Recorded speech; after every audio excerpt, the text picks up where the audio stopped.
ایک شخص نے یورپ میں اسلام قبول کیا. اسے پوچھا گیا کہ اسلام کی کس قدر نے تجھے متاثر کیا ہے؟ تو وہ کہنے لگا کہ سیرت کا صرف ایک واقعہ میری ہدایت کا سبب بن گیا.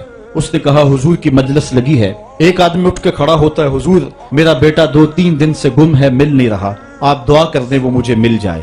قبل اس سے کہ حضور دعا کے لیے ہاتھ اٹھاتے, ایک دوسرا شخص جو دیر سے آیا تھا وہ دروازے پہ کھڑا ہو گیا, عرض گزار ہوا, حضور میں اس کے بچے کو شکل سے پہچانتا ہوں, فلاں باغ میں بچوں کے ساتھ ابھی میں نے کھیلتے ہوئے دیکھا ہے. باپ نے جب سنا تو دوڑ لگا دی. حضور علیہ الصلوۃ والسلام نے فرمایا سے بلایا گیا. فرمایا بہت جلد ہے. جی حضور آپ جانتے ہیں کہ ایک باپ کے جذبات کیا ہوتے ہیں, بیٹا بچھڑا ہے, 3 دن گزر رہے ہیں, میں چاہتا ہوں بہت جلد جا کے اپنی آنکھوں کو ٹھنڈا کروں. فرمایا ضرور جاؤ, تمہارے جذبات سے اچھی طرح آگاہ ہوں, لیکن تمہیں بلانے کا بھی ایک مقصد تھا, اور وہ یہ کہ جب تم اس باغ کے کنارے جاؤ اور بچوں کے ساتھ بچے کو کھیلتا ہوا دیکھو تو اس کو بیٹا کہہ کے آواز نہ دینا, بلکہ جو نام رکھا ہے اس نام سے پکارنا. عرض کی حضور میرا بیٹا ہے, اگر بیٹا کہہ کے پکاروں گا تو حرج بھی کیا ہے؟ فرمایا تم 3 دنوں سے بچھڑے ہو, تمہارے لہجے میں بلا کی مٹھاس ہوگی, ہو سکتا ہے کھیلنے والوں میں کوئی یتیم بچہ بھی کھیل رہا ہو, اور جب تم اپنے بیٹے کو بیٹا کہہ کے پکارو گے تو اس کا کلیجہ کٹ جائے گا, آج میرا باپ ہوتا تو مجھے بھی بیٹا کہہ کے پکارتا. فرمایا یہ شوق گھر جا کے پورا کر لینا, لیکن جب بچے اکٹھے کھیل رہے ہوں تو وہاں اپنے بیٹے کو بیٹا کہہ کے نہیں, اس کے نام سے پکارنا.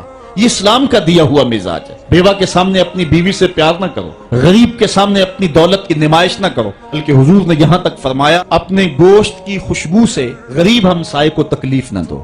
یا تو تھوڑا سا پانی زیادہ ڈال لو اور شوربے کی ایک پیالی غریب ہمسایوں کے گھر بھی بیچ دو.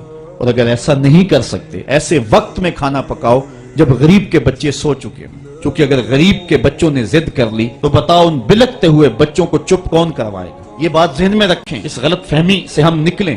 مسئلہ غریب کی مدد کا نہیں ہے, مسئلہ غریب کی عزت نفس کا ہے. قرآن مجید میں اٹھائیں, اللہ تعالیٰ ارشاد فرماتا ہے یہ وہ بد نصیب لوگ ہیں کہ جو یتیموں کو دھکے دیتے ہیں, اور دوسرے مقام پہ ارشاد فرمایا یہ یتیم کی تکریم نہیں کرتے. یتیم کو کھانا دینا اور بات ہے, اس کی عزت کے ساتھ اس کو کھانا دینا یہ اور بات ہے. یار بچا ہوا کھانا تو کتے کو بھی ڈالا جا سکتا ہے, بچی ہوئی دیکھ بار پھینکنے کی بجائے کسی کے منہ میں پڑ جائے یہ بات نہیں ہے. بات یہ ہے کہ اس کو تکریم دیتے ہیں یا نہیں دیتے ہیں. غریبوں کو لائن میں کھڑا کر کے اور 10 اخبارات کے اندر تصویریں چھپتی ہیں, اور بندہ نفسانی تسکین کو روحانی تسکین سمجھ رہا ہوتا ہے کہ وہ سمجھتا ہے کہ میں بہت نیکی کا کام کر رہا ہوں. ذرا غور کرے کہ اس نے غریبوں کی غربت کا مذاق تو نہیں اڑایا. اس لائن کے اندر جہاں غریب, یتیم اور لاچار کھڑے ہو کر کے تصویریں کھچوا رہے ہیں, اگر اس کی بیٹی کو اس لائن میں کھڑا ہونا پڑتا تو اس کے جذبات کیا ہوتے؟ اس کی بیوہ بیوی ہو جائے اور اس کو اس لائن میں کھڑا ہونا پڑے تو اس کے جذبات کا عالم کیا ہے؟